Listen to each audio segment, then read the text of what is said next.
ওম নমঃ শিবায়। আজকের মহাবাক্যের তারিখ 25শে এপ্রিল 1968। মিষ্টি বাচ্চারা। ড্রামা অনুসারে পৌনে কল্প অর্থাৎ 3 ভাগের থেকেও বেশি সুখ তোমরা পাও। এত সুখ বাবা দিয়ে থাকেন তো তার শ্রীমতে চলা উচিত না? এ হলো অন্তিম জন্ম। বাবা বলেন গৃহস্থ ব্যবহারে থেকে কমল ফুল সমান পবিত্র থাকতে হবে। বাবার স্মরণের দ্বারাই বিকর্ম বিনাশ হবে। জন্ম জন্মান্তরের পাপ মাথার ওপরে রয়েছে। তমপ্রধান থেকে শতপ্রধান অবশ্যই হতে হবে। ওম নমঃ শিবায়। মিষ্টি মিষ্টি আত্মিক বাচ্চারা এটা তো বুঝে গেছে, কারণ এখানে যারা বোঝে তারাই আসতে পারে। এখানে কোনো মনুষ্য পড়ায় না, এ তো ভগবান পড়ান, ভগবানুবাজ। ভগবানেরও পরিচয় চাই, নাম তো কত বড় ভগবান। আবারও বলে নাম রূপ থেকে পৃথক। এখন হলোই যেন প্র্যাকটিক্যাল থেকে পৃথক। এত ছোট বিন্দু যে মানুষ বুঝতেই পারে না। বাবা বসে বোঝান তো বাচ্চারা ওয়ান্ডার খায়। আত্মাও ছোট বিন্দু। বলেও থাকে আত্মা হলো তারা। যেমন সেই তারা রয়েছে, তারা ছোট তো হয় না। এই আত্মা তারা তো সত্যিকারের ছোট হয়। বাবাও হলেন বিন্দু। এও বাচ্চারা বোঝে। বাবা তো হলেন সদা পবিত্র। তার মহিমাও হলো জ্ঞানের সাগর, শান্তির সাগর। এতে মূর্ছিত হওয়ার কোনো কথা নেই। মুখ্য কথা হলোই পাবন হবার। বিকারের ওপরেই ঝগড়া হয়। পাবন হবার জন্য পতিত পাবনকে আহ্বান করে তো নিশ্চয়ই পাবন হতে হবে না? এতেও মন ভাঙার কোনো কথা নেই। অবলাদের ওপরে অত্যাচার হয়, অন্য সৎসঙ্গে এ কথা হয় না। কোথাও হাঙ্গামা হয় না, এখানে হাঙ্গামা বিশেষ করে এই কথার ওপরেই হয়। আর তো কোনো গড়বড় নেই। বাবা পড়ান। বাবা বলেন আমি আসি বানপ্রস্থ অবস্থাতে। বানপ্রস্থ অবস্থার নিয়মও এখান থেকেই শুরু হয়। বাবা যখন প্রবেশ করেন বানপ্রস্থ অবস্থাতে, তো বাণী থেকে ঊর্ধ্বে যাবার জন্য বাবাকে স্মরণ করে পুরো পবিত্র হতে হয়। পবিত্র হবার রাস্তা তো হলো একই, আর কোনোই নেই। ফেরত যেতে হবে তো পবিত্র অবশ্যই হতে হবে। যেতে তো হবে সবাইকেই। 2-4 জন তো যাবে না, সমস্ত পতিত দুনিয়াকে বদলাতে হবে। এই ড্রামার কথা কারোরই জানা নেই। সত্যযুগ থেকে কলিযুগ পর্যন্ত হলো এই ড্রামার চক্র। সূক্ষ্ম বতনকে তো বাবা উড়িয়ে দেন, যা কিছুই নেই। বাবা বলেন নিজেকে আত্মা মনে করে বাবাকে স্মরণ করতে হবে, আর পাবনও অবশ্যই হতে হবে। তখনই তোমরা শান্তিধাম সুখধামে যেতে পারবে। গায়নও রয়েছে গতি সদ্গতি দাতা হলো এক। সত্য যুগে অনেকই অল্প মানুষ হয় আর পবিত্র থাকে, আর কলিযুগে অনেক ধর্ম আর অপবিত্র হয়ে পড়ে। এ তো অনেকই সহজ কথা, বোঝার মতো। বাবা তো প্রথম থেকেই বলে দেন। বাবা তো জানেন হাঙ্গামা হবে। না জানলে তো যুক্তি কেন রচনা করেছিল যে এমন চিঠি নিয়ে এসো। আমরা জ্ঞান অমৃত পান করতে যাই, জানে যে ঝগড়া তো হবেই। এও নিহিত রয়েছে। আশ্চর্য হয়ে ভালোভাবে চিনতে পেরে জ্ঞানও নেয়, অন্যদেরও জ্ঞান দেয়। এরপর ওহো মায়া, তুমি তাদের নিজের দিকে টেনে নাও। এটা নতুন কথা নয়, ড্রামাতে নিহিত রয়েছে। যা কিছু হয় ড্রামা অনুসারে হয়ই। এই ভবিতব্যকে কেউ সরাতে পারে না। মানুষ শুধুমাত্র অক্ষর বলে দেয়, কিন্তু অর্থ বোঝে না। এও ড্রামাতে নিহিত রয়েছে। এ অনেকই উচ্চ পড়াশুনো।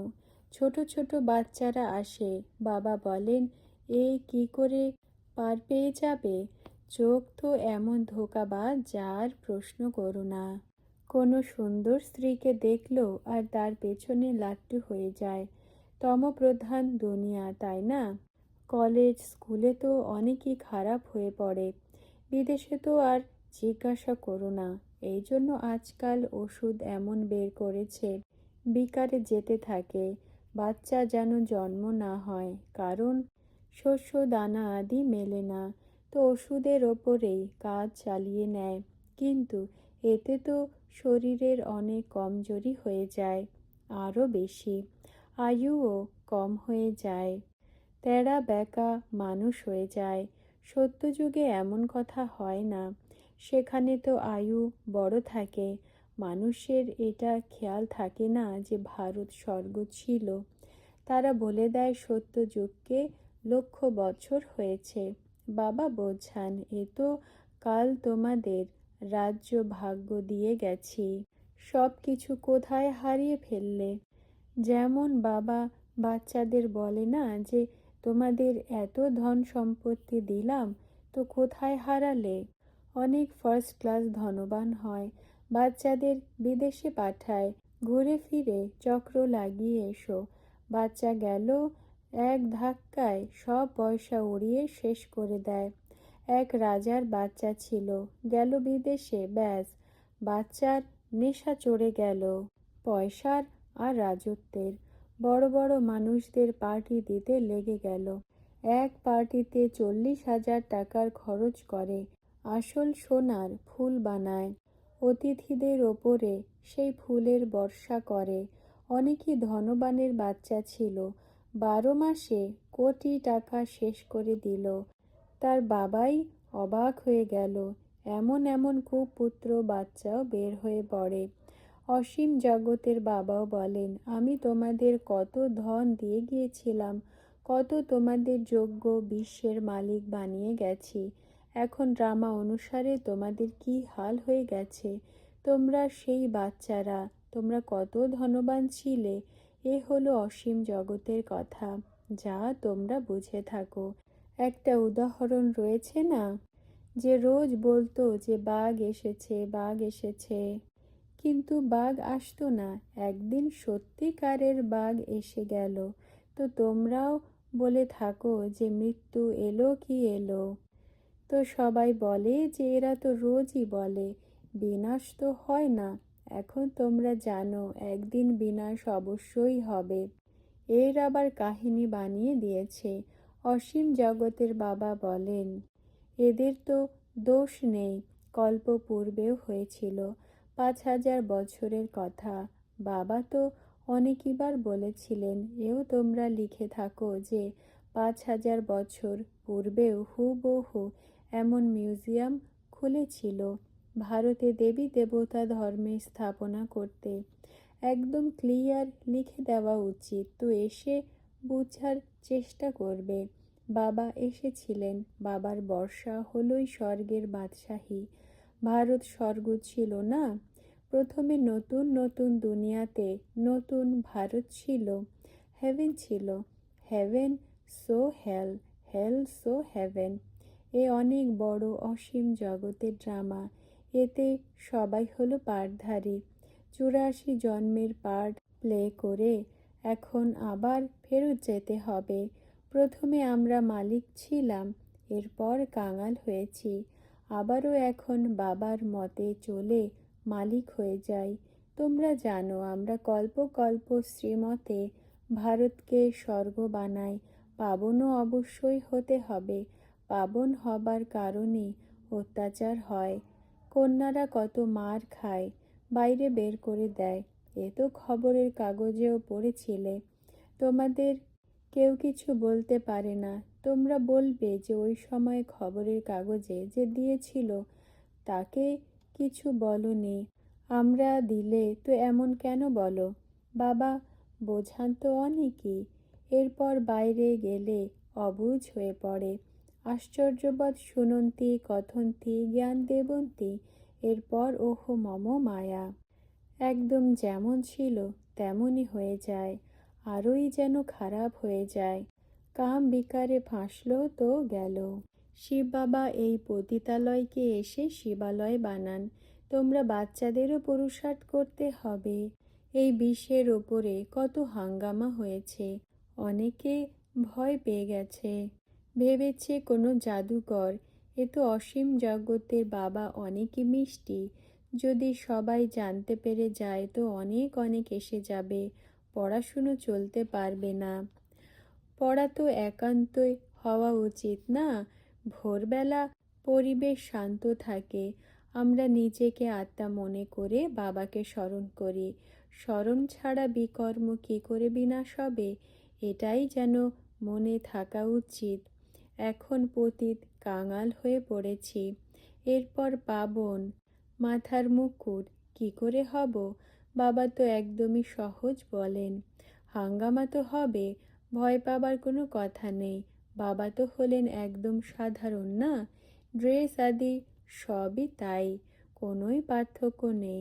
সন্ন্যাসীরা তো তবুও ঘর পরিবার ছেড়ে গুরুর কাফন নিয়ে নেয়, তাদের তো হলো সেটাই প্যারাডাইজ। শুধুমাত্র বাবা প্রবেশ করেছে, আর তো কোনো পার্থক্য নেই। যেমন বাবা বাচ্চাদের ভালোবেসে সামলান, পালন পোষণ করেন, তেমনই এই ব্রহ্মাও করে। কোনো অহংকারের কথা নেই, একদমই সাধারণ চলে। বাকি থাকার জন্য ঘর বাড়ি তো বানাতে হয় না, এও হলো সাধারণ। কোনো মার্বেল আদি তো নয়, না হলে তো অসীম জগতের বাবা পড়ান কত ভালো হওয়া উচিত। কিন্তু বাবা তো সাধারণ তনে, সাধারণ রীতিতে পড়ান। বাচ্চা বাচ্চা বলে কত ভালোবেসে পড়ান। বাবা তো হলেন চুম্বক, সবাইকে আকর্ষণ করেন, কিন্তু এত জোরে টানেন না, না হলে তো তোমরা থাকতে পারবে না, একদম ঝট করে চলে আসবে। চুম্বক কি কম নাকি? বাচ্চারা পবিত্র হয় তো অনেক সুখ মেলে। তারা তো শুধুমাত্র বলে দেয় শক্তি রয়েছে, কিন্তু শক্তি কাকে বলা হয় তা বোঝে না। সর্বশক্তিবান হলেন বাবা, তিনি সবাইকে এমন বানান, কিন্তু সবাই এক সমান তো হতে পারবে না। তাহলে তো ফিচার্সও সব এক সমান হয়ে যাবে। এ তো ড্রামা বানানো রয়েছে। 84 জন্মে তোমাদের সেই ফিচার্সই মেলে যা কল্প পূর্বে মিলেছিল, এতে পার্থক্য হতে পারে না। এ হলো কত বোঝার আর ধারণা করার কথা। বিনাশও অবশ্যই হতেই হবে। লড়াই শান্ত তো এখন হতে পারবে না, নিজেদের মধ্যে লড়াই করতেই থাকে। মৃত্যু তো যেন মাথার ওপরে দাঁড়িয়ে রয়েছে।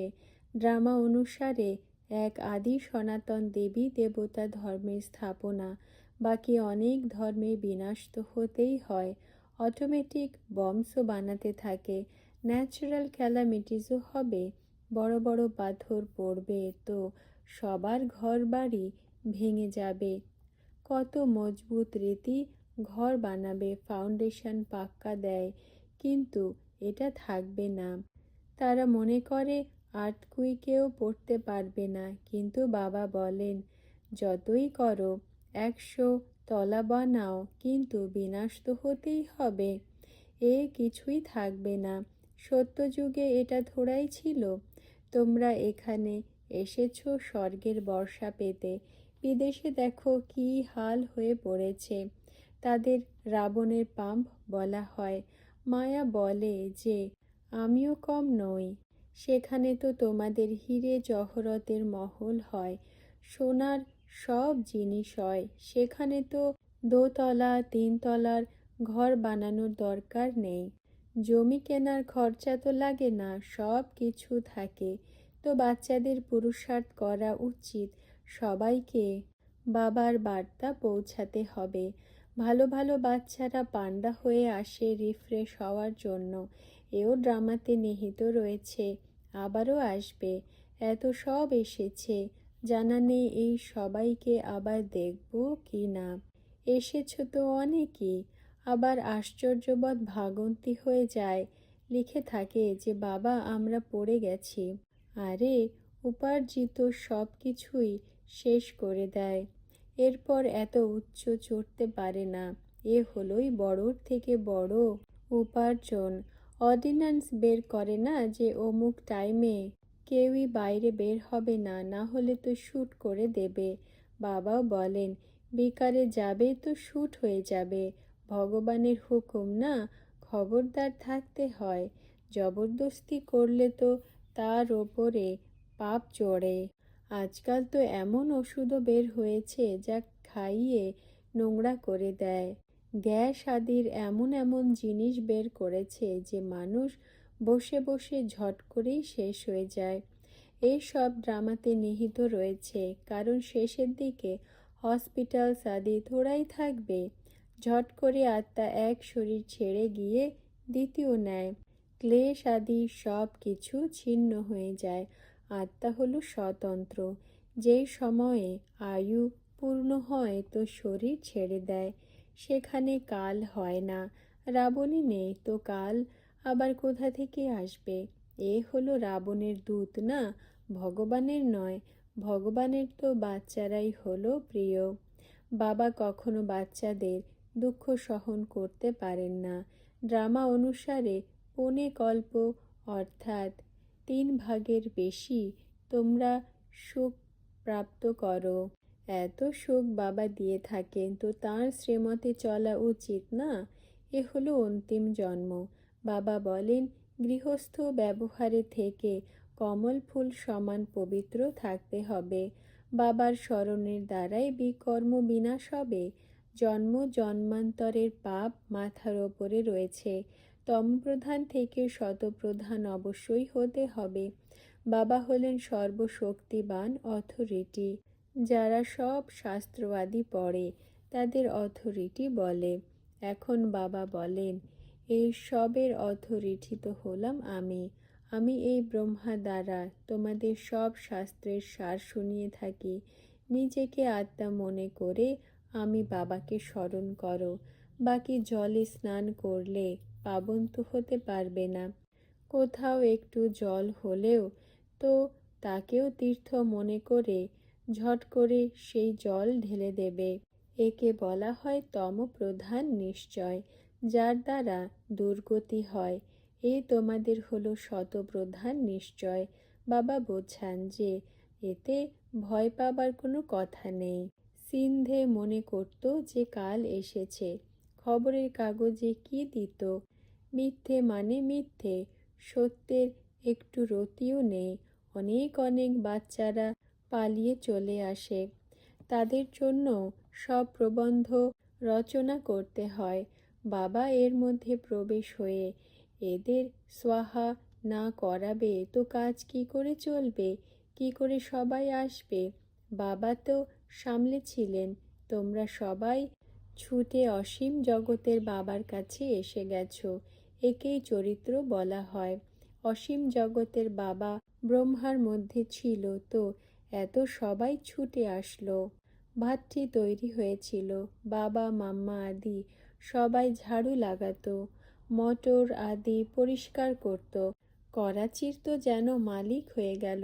বড় মিনিস্টার আদি মনে করত যে এরা ঈশ্বরের সাহায্যকারী। যা কিছু চাইতো তা দিয়ে দেওয়া হতো। সেখানে তোমাদের তো যেন রাজত্ব ছিল। তোমাদের কত পালনা হতো। আচ্ছা, আজ হলো ভোগ। আত্মিক বাচ্চাদের আত্মিক বাপ দাদার স্মরণ স্নেহ গুড মর্নিং আর নমস্কার। আজকের বরদান, সফলতা মূর্ত ভব। ব্যাখ্যা: সফলতা মূর্ত হবার জন্য বিশেষ কোন এক শক্তির আবশ্যকতা রয়েছে? পরিবর্তন করার শক্তি। প্রত্যেক স্থানে প্রত্যেক স্থিতিতে চাই স্বয়ংয়ের প্রতি বা সেবার প্রতি হোক, পরিবর্তন অবশ্যই করতে হয়।